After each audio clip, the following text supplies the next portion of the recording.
আজকে আমরা খাসির মাংস রান্না করব। এই যে মা এখানে খাসির মাংস রান্নার জন্য রেডি করছে। প্রায় 1 কিলো মাংস রয়েছে এখানে। 1 কিলো মাংস রান্না করছি, তো এখানে মা কিন্তু মাংসটা দিয়ে তারপরে মশলাগুলো দিচ্ছে। যা যা মশলা লাগে সমস্ত মশলাগুলো এখানে দিয়ে দিচ্ছি এক এক করে। আপনারা কে এরকম রান্না করেন কমেন্ট করবেন। দেখতে পাচ্ছেন সমস্ত মশলাগুলো দিয়ে দিলাম। এরপরে এখানে দিয়ে দিব তেল। এই যে তেল দিয়ে দিচ্ছি। তেল দেওয়ার পরে এটাকে কিন্তু ভালো করে নেড়ে চুড়ে মিক্সড করে নিব। সুন্দর করে মিক্স করে নিতে হবে, তাহলে রান্নাটা কিন্তু সেই হবে। আর রান্নাটা হয়ে যাওয়ার পরে এর কালারটা কেমন আসছে সেটাও আপনাদের দেখাবো। দেখতে পাচ্ছেন ভালো করে মিক্স করতে হবে, হাত দিয়ে নেড়ে চুড়ে একদম মিক্সড করে নেবেন সুপারভাবে।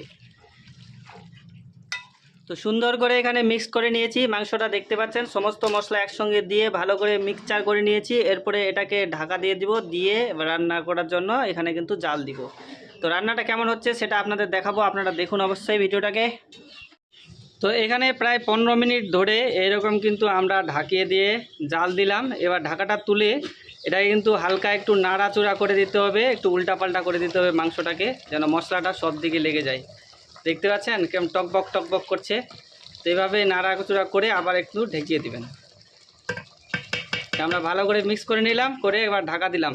এবার হালকা হালকা করে এটাকে নাড়তে হবে, আর এবং সিদ্ধ হয়ে যাবে যখন, তখন কিন্তু আপনাদের তুলতে হবে। তো চলুন, সিদ্ধ হয়ে যাবে তখন আমি আপনাদের দেখাচ্ছি যে রান্নাটা কেমন হচ্ছে, কালার কেমন আসছে।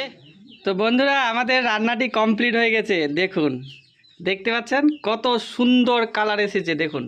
আর খেতেও কিন্তু হেভি টেস্ট হবে। দেখতে পাচ্ছেন কালারটা দেখুন কত সুন্দর হয়েছে, এবং রান্নাটা কত সুন্দর হয়েছে দেখতে পাচ্ছেন। সেই খেতে মজা হবে বন্ধুরা। তো বন্ধুরা দেখতেই পাচ্ছেন খাসির মাংস, দেখতে পাচ্ছেন কেমন কালার হয়েছে। আর খেয়ে এখন দেখবো কত মজা হয়েছে।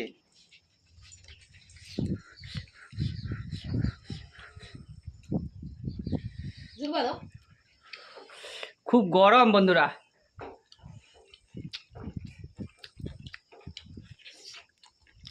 হ্যাঁ গরম, সেই মজা হয়েছে, গরম গরম খাচ্ছি।